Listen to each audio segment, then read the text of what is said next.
Hello, my friend, and welcome to this second part in a two-part series on the problems we face as leaders when we are needing to truly rest, recharge, rejuvenate. If you haven't listened to the first part, episode 154, I encourage you to go back, listen to that episode first because it carries into this second episode. And if you've already listened to that and you're here on episode 155, well, then we're going to pick up right where we left off. And Shaun's going to show us how to go about taking a truly refreshing vacation, a month-long one at that. He's going to challenge, he's going to inspire. Let's pick up right where we left off.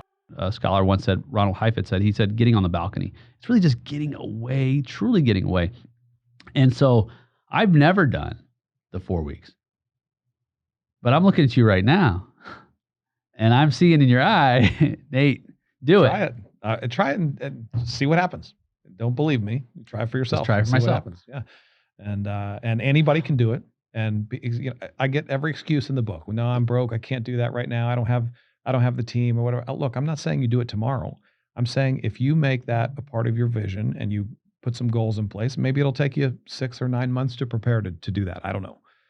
But if you make it a priority, it's just like anything else. When you figure out what your priority is, you make it happen. I use this with my students all the time. They go, well, I don't know how I could pull that off. And I say, well, who do you care about more than anybody on earth?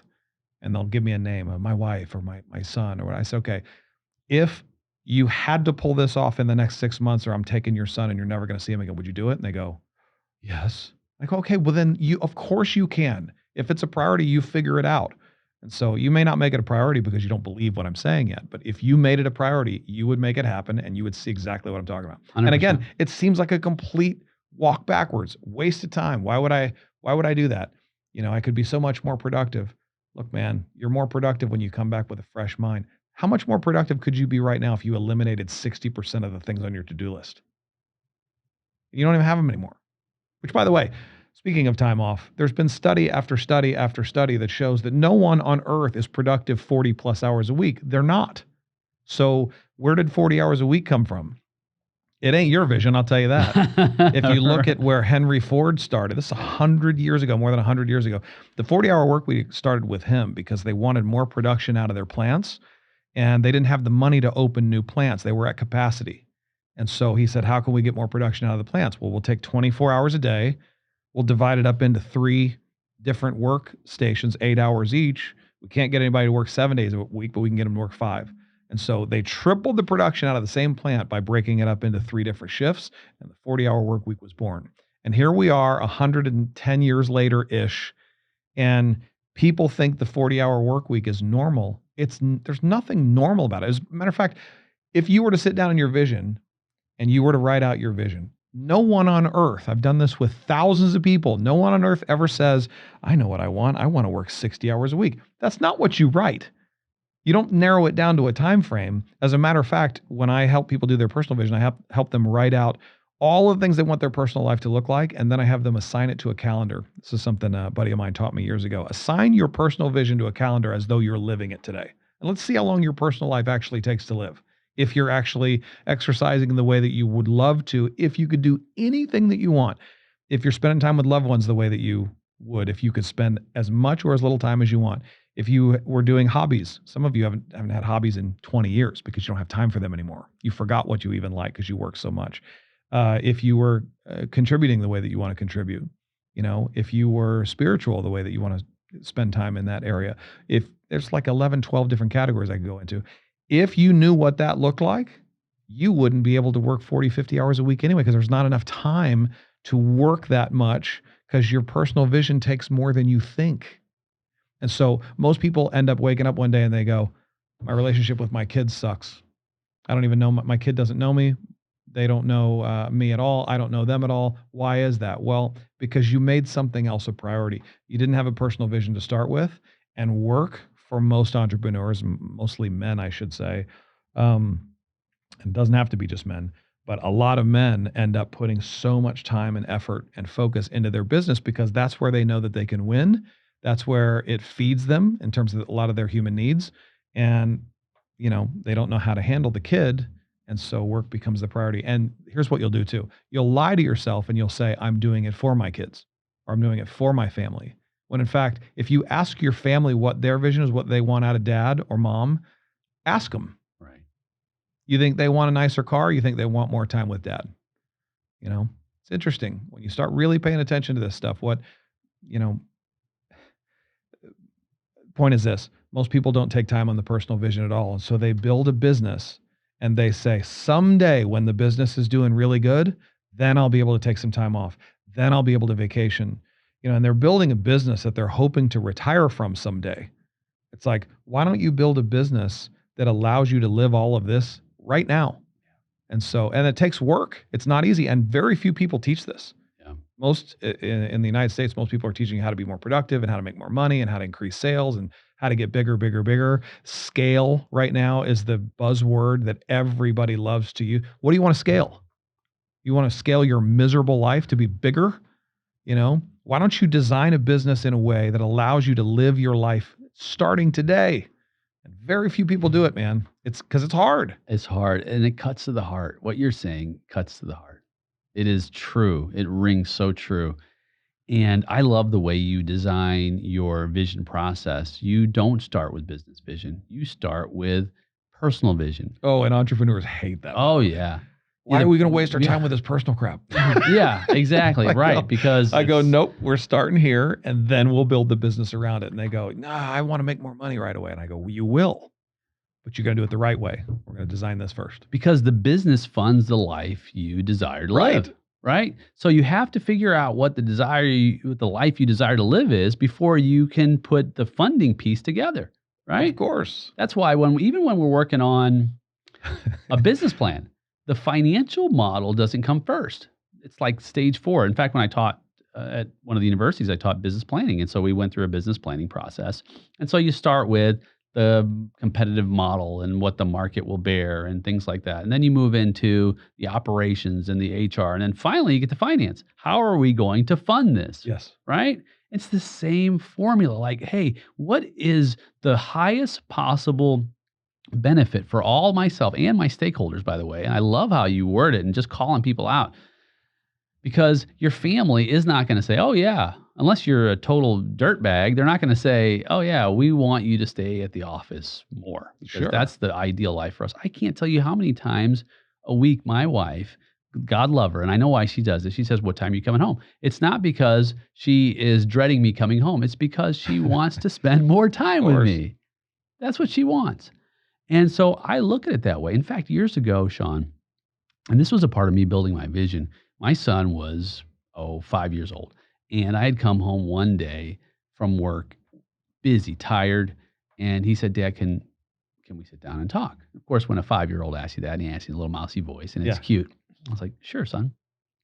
And he said, Dad, I just need to let you know, I don't need any more stuff. Okay. He was 5 and said this?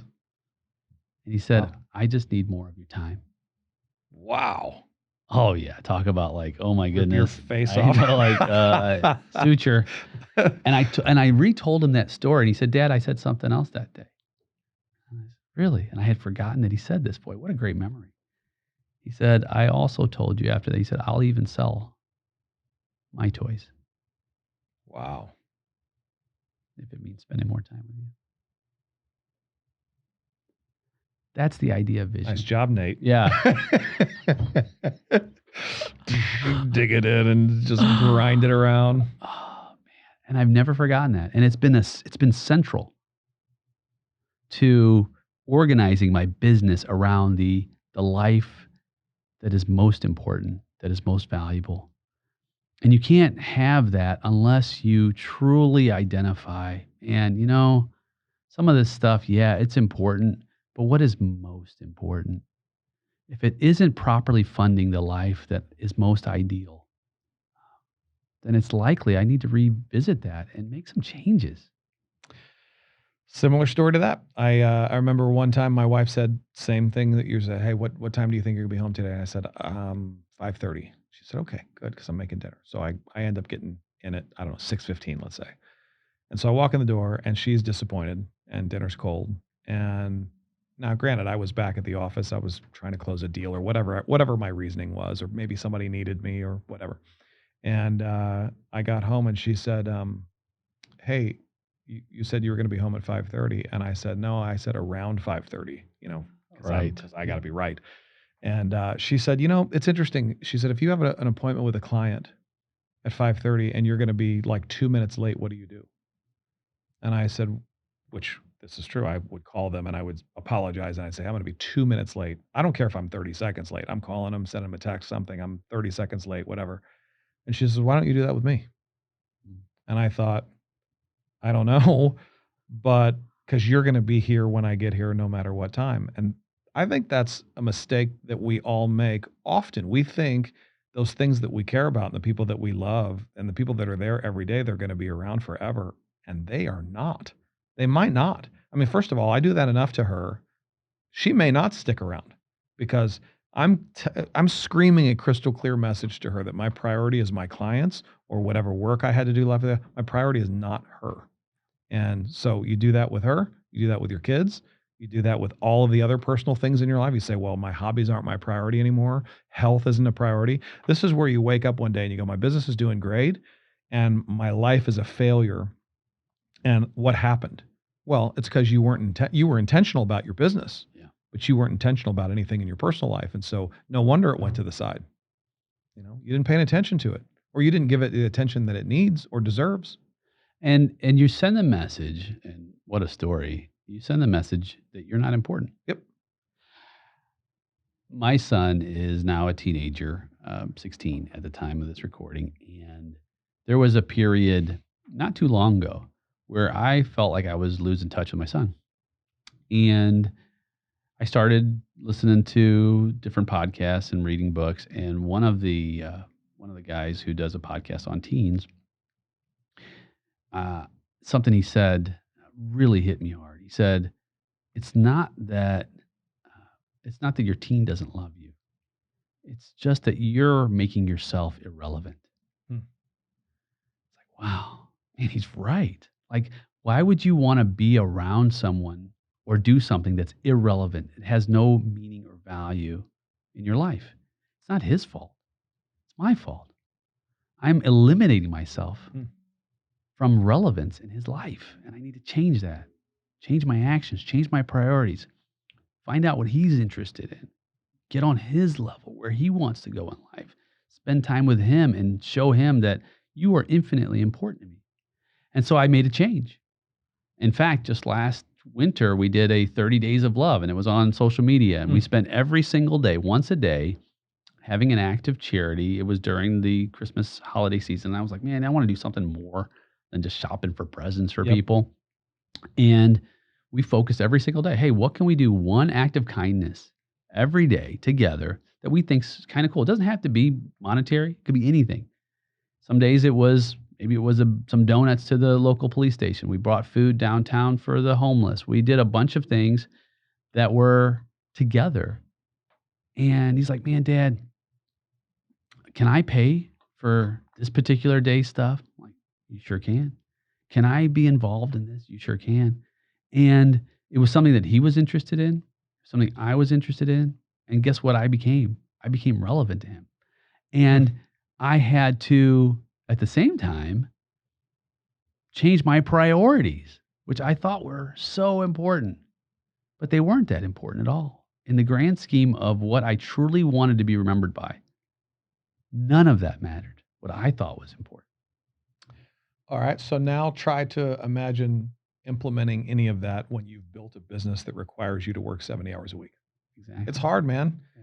And so if you built it that way and you now have all the responsibilities and the obligations that come along with that and the growth model that says that's what it takes, and you have the mindset that goes, I'll do whatever it takes to succeed. It's really hard to pull this stuff off. Yeah. You can't, I mean, here, the studies that I mentioned before that show that you can't work 40, 50, 60 hours a week and still actually live your personal vision. I can tell you the numbers. All the studies that I've read, and by the way, this is also an accumulation of working with thousands of people over the last 15 years, helping them do their visions and figuring out how long their personal visions would actually take. If you do this exercise correctly, you don't have more than between 24 and 32 hours a week to work. You don't. Which, by the way, the studies say you're only productive between 24 and 28 hours a week anyway. So it's right in line with that. So if you've got a business that is, you think 40 hours a week is what you're supposed to be working, and that actually turns into 50 and 60 and 70, try having the energy when you get home to have any of those conversations with your kid. You can't. There's nothing left. You can't. And that was the point with my wife. She's like, I get where your priority is, and it ain't me, and it's not our family. Your priority is your clients and work. And I get why, because you get a lot of your needs met by that. But is that what you really want? The answer is no. And I would have told myself, but I'm doing it for you, babe. I'm doing this for our family. Really? Have you asked us what we want? And so the answer is no. I think people are afraid. I think someone listening, and myself included at times, afraid to ask that question of, hey, what is it that you want? Because they know what the answer is. It's more of you. Yeah. It's more of me. Or just assumptive. I mean, I think I was pretty assumptive. Yeah. And I was assumptive because that's what my dad did.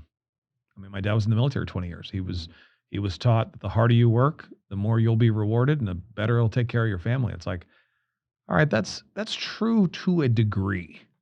But when you make all of that the priority, come on. And I'll say, now, I'm going to have some single guy without a family here going, okay, well, none of this applies to me. All right. Make sure it doesn't apply to you. You'll build this and then you won't know how to get out of it because it's addictive. When you start building a business, it's addictive. Here, when I took the 30 days off, the reason that I had customer withdrawals after a week or a week and a half or so is because I was addicted to my business. My identity is built into my business. And so I'm the guy who helps people. I'm the guy who coaches. I'm the guy who speaks at the front of the room and, helps people do stuff. If I'm not that guy, who am I? I don't know. I forgot that I was a father and a son and a friend, and I didn't leave open time with just nothing to do to be able to be those things. But my vision, and when I actually sat down and did it, said, I have open time to be there for a friend of mine in any time of need. And here, I'll tell you this. I had one of my closest friends lost her daughter in a car accident this last year. And because had this happened years ago, I'd have been like, that sucks. I'm sorry. And I would have sent some flowers, and that's all I could have done. In this case, the friend of mine lived out of state. I was able to drop everything the day that I heard about it. I was able to fly across the country and spend a week with that family. I took care of all the stuff that they need. I'm not saying this for some pat on the back. I'm saying this because this is the way the business was designed years earlier. And so when my vision said, when a friend of mine needs me, I'm able to drop everything and be there. The only reason I was able to do that is because that's what my vision said years earlier. And so I dropped everything. I flew out, spent a week with the family, took care of all the services and all the food and all the stuff so that they didn't have to think about that. And then I did have to fly home for a couple of days, went back out for another week. And my business did not suffer the entire time I was gone. Nothing changed. I think we possibly can put more importance on ourselves in our business than we actually have, especially when we have good people with us. And that's the other part of this conversation is you've built a business where you've got great people and you built a great culture. And it happened to me when I went to Dallas for interviews. Before I started working on my PhD, I went during tax season down to Dallas and I met with the director of the program during the part of the busiest time of tax season.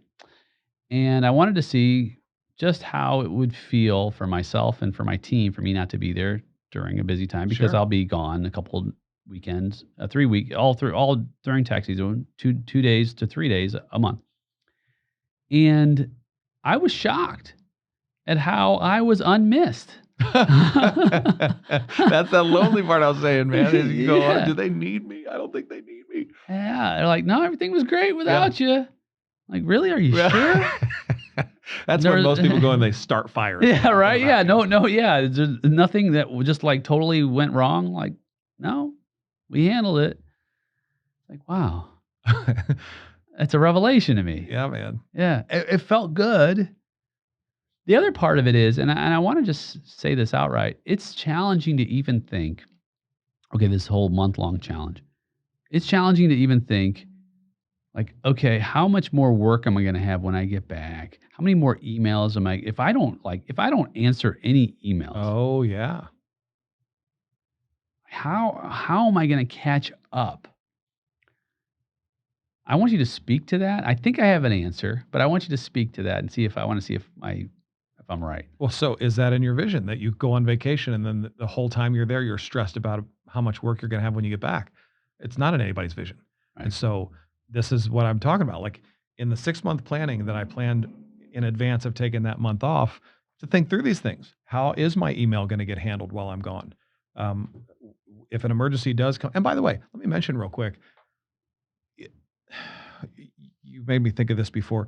So many people bring up this other buzz term, passive income today. How many people do you know that have passive income? There's almost, it almost doesn't exist. Yeah. And so passive income is like, maybe if you invest in a stock and you get a dividend, let's say, that's passive. But I know a lot of people that have rental properties. There's nothing passive about rental properties. You have to actively do something. Granted, you're getting money every month. So it's not passive. And so this is where people would argue with me, oftentimes business owner, they go, yeah, but you're a coach and you have to work in your business. So it's not passive. And I'm trying to build a passive business. No, you're trying to build a business that you can escape from, that you don't have to work ever. I love what I do. I just want to have control over when I do it and how much I do it and so forth. I love what I do. I wouldn't trade what I do for the world. I get excited to go to work. But I also don't have to work 90 hours a week either. And so I got off on a tangent with that for a second. But so how do you plan to where your vacation doesn't stress you out both before and after you get back? Well, you have to say, what's going to stress me out while I'm gone? How is that going to get handled while I'm gone? What safeguards do I need to put in place? Who do I need to give authority to that they don't have authority right now to be able to handle some of these things without my involvement? Which, by the way, involves you having somebody on your team that you can trust to handle those things. And it requires you not to be a manager of all details and a micromanager. And, it requires you to put authority into the hands of people who have earned the right to have the authority. So there's a lot that goes into this. But first and foremost, it starts with the vision again. Does your vision say that you stress the whole time on vacation? No. The vision starts first, then the how comes after that, right? And nobody ever says, I want to come back from vacation and then stress out of it. By the way, when I got back from vacation, it took me about a half, maybe 3/4 of a day to get caught up while I was gone. And I did that after I got back, and I was back on schedule. Yeah. And that's the other thing. Build the margin in when you get back to make sure that you're not stressed out when you get back. So don't set appointments for X number of days until you know what, I've had enough time to catch up, reacclimate. Sometimes you might need 2 more weeks. You might need a week. Maybe it's a day, whatever it is. But like you said, you build it into the vision. For me, I know I would need at least 24 to 36 business hours to simply get back into the groove of, okay, I've got this unfinished business, that unfinished business. Yep. And so I've got to build that. I know that when I come back from a trip, and I haven't done the 4 weeks, but even like a 2 to 3 weeks, I have the entire week when I get back, no appointments for Nate. Because that's the week of me not stressing out about not getting everything else done. So you've got to build in these measures that would otherwise stress you out in the vision. It's funny you say that because today is literally, if you call this work, this is my first day back at work in 3.5 weeks. I just ended a 3.5 week trip. We went to Colorado. Actually, if you accumulate all of it, it was more like 4.5 weeks, but took a week for an ATV trip, took 3 weeks for a family trip out to Colorado in the RV again. And then I took the last couple days off just to get reacclimated. But, there is a time that you need to get reacclimated back into work, because you got a little work brain that shuts off during that time. And then you got to sort of figure out how to turn it back on. So this morning for me was like, all right, get back into the game, man. and then once you're in, you're in. But here you are. And the other thing to ask is, someone listening is asking, well, can I not think about work during that time? I mean, what are off limits to, at least for your experience?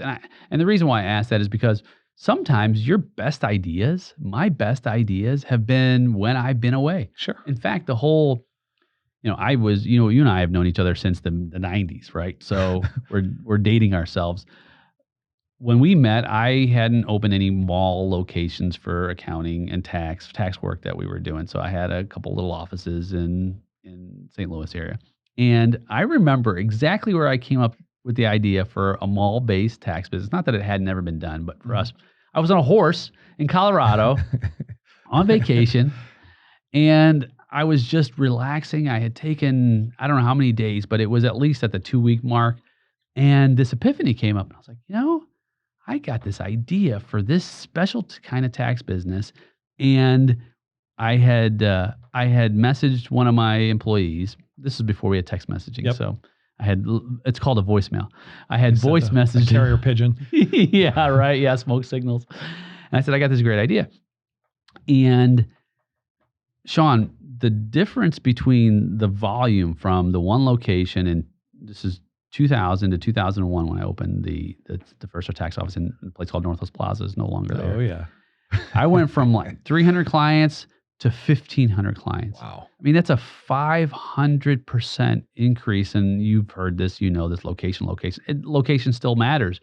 It could be geographic. It could be all kinds of other factors. But the point is that, and that's not just that incident. Like, I've had some of my best ideas in business when I was away from my business.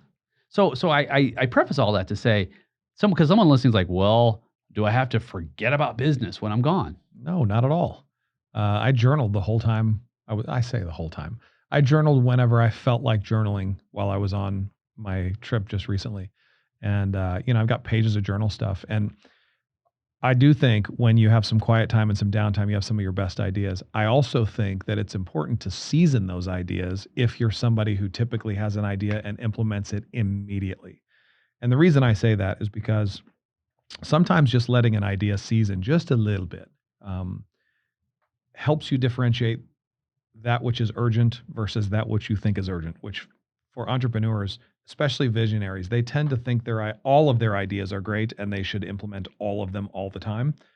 And if you continually dish that out to your team, if you have a team, you're going to stress them out. This is what, remember I said to integrators before, they don't know what the vision is of the visionary. This is part of the reason why, is because the visionary tends to have visionary elements come to their head often, especially when I'll tell you where it's the most dangerous. Go to a mastermind group where there's other successful entrepreneurs, or go to a seminar where there's other successful entrepreneurs in there, and they give you all these ideas. And then what you end up doing is the comparison game, where you either compare yourself to where they are, or you start comparing yourself to where you think you should be at this age, or this many years in business or whatever. And then you start cranking the fire up because you're doing comparison instead of making decisions based off your vision. And that's dangerous. It's anymore dangerous. When I go to a mastermind, and by the way, I not only provide masterminds for my coaching members, I am in 2 masterminds myself that I go to each year for myself. When I'm there, you better believe I have my laptop, I'm taking notes. Half my screen is my vision. The other half of the screen is my notes. And the reason I have that is because if I don't have my vision in front of me and it's crystal clear when I'm at one of these mastermind meetings, I come back with 4,000 new things I'm going to rock the world with. But if I have my vision in front of me, I realize about, 99% of those things aren't really in my vision, but they sounded sexy when the other guy said it in the room. 100%. In fact, it reminds me of a quote by Michael Hyatt, who's a vision and leadership scholar.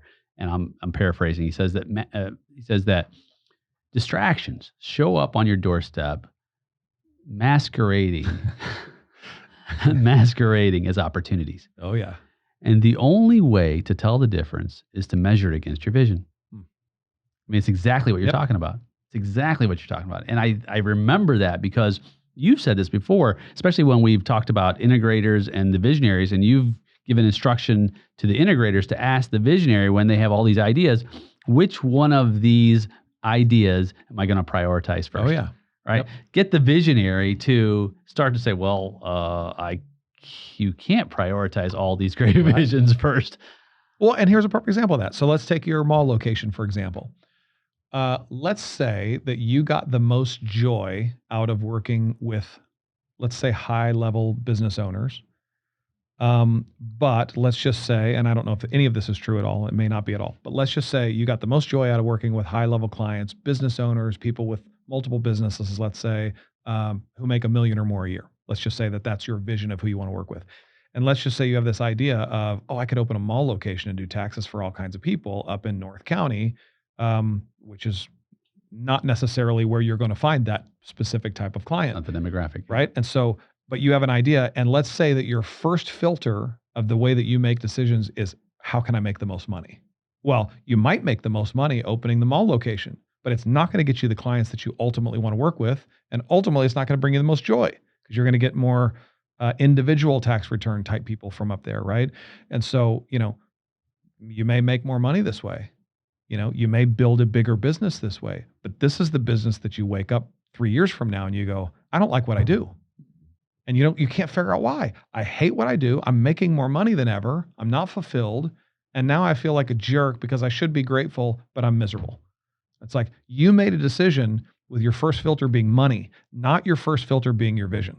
And so people do this all the time. I do it all the time. This is why I say I have my vision up at mastermind meetings, because if I don't, I filter my decisions based on opportunity, which is, oh my gosh, it's almost worse. It's like, oh, I got a great opportunity in front of me and I should say yes to it. And so because it's a great opportunity, and I'll tell you, man, it's hard to say no to great opportunities and money opportunities and stuff like that. It's really, really hard, but it's not so hard. It's still hard, but it's nowhere near as hard when you got this vision in front of you on a regular basis. That's why it's got to be in writing too. It does have to be in writing, outside of your brain, right? Extract it from your brain, get it on paper.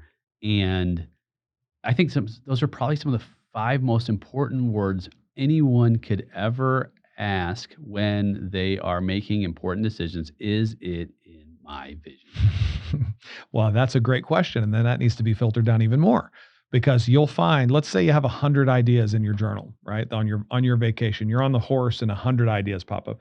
You may say 50 of those fit your vision. Which one fits the most? Right. And let's be clear. Now you've got to prioritize them.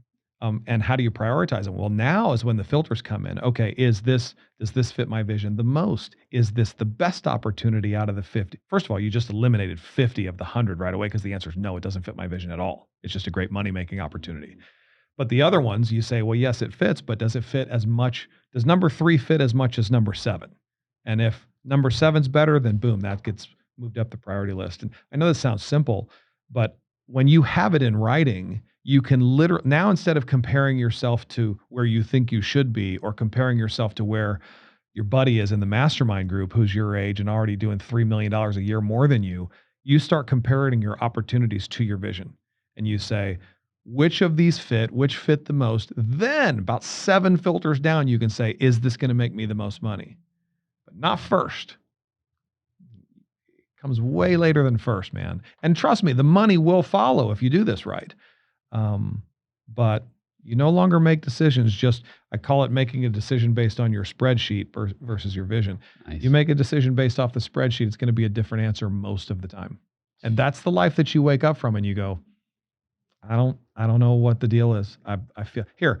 I coached a guy a couple years ago that came to me because he ended up, it's a long story, but he ended up buying 400 rental properties over his career. And then he had a goal to pay them off. And he paid off 400 rental. These are nice rental properties in nice areas. Paid off 400 of them. You'd think, the guy has income coming in out the wazoo. The market started to shift a little bit. He sold all 400 of them. He's got millions and millions and millions and millions and millions of dollars in his checking account. He never has to work again, ever. He comes to me for one reason. I've been thinking about killing myself. I have no idea why. He's got no purpose. No. He spent 20 years building this business. That was his main objective in life. His whole priority was build this business, build 400 rental properties, sell them all, have them free and clear. And then he accomplishes it. And he goes, I have no idea what life is about if it's not about finding and building 400 rental properties and paying them off. And now that I've done that, I don't have any clue what I want out of life. And he's ready to end his life. I mean, a guy has everything you could possibly fathom, doesn't want to live. How is that even possible? It's because he made decisions his whole life based on the spreadsheet, not on his vision at all. And so he accomplished the spreadsheet. This is why you hear about, celebrities and all these all the time, very rich people. They end up on drugs and they end up on their 6th marriage and committing suicide. Committing suicide. It's like, Robin Williams. I mean, there's more to it than that. But here's a guy who has everything you could possibly fathom, and he's massively depressed and ends his life. It's not enough. Money's not enough. Get enough of it and you'll find out. It's not. It won't sustain you. It won't be fulfilling. And, I remember hearing Jim Carrey say, man, I wish everybody could have as much money as they could ever possibly spend so that they find out that's not the answer. but you think it is the answer when you don't have any. And it sounds like, man, if I just had any, it would be, at least I'd have a higher caliber of problem. And okay, there's some truth to that, but there is a limit. Once your needs are met to a certain degree, it doesn't buy you more happiness. You're awesome. I've tried it, man. Doesn't work. Bro, I love our conversations. I do too. For our listener, these are Shaun and I's normal conversations. We go deep. We talk about such important things, and I'm so glad that you came and joined me to share these kind of deep, important conversations with our listener, because I know someone right now is in a place where they are receiving it, and they're going to have a major life change that's going to help them. Well, don't take my word for any of it. Go try it and see if it works for you. Who am I? I don't know anything. Just go try it out. I've only worked with a couple thousand people at this point, been doing this 15 years. But seriously, I offer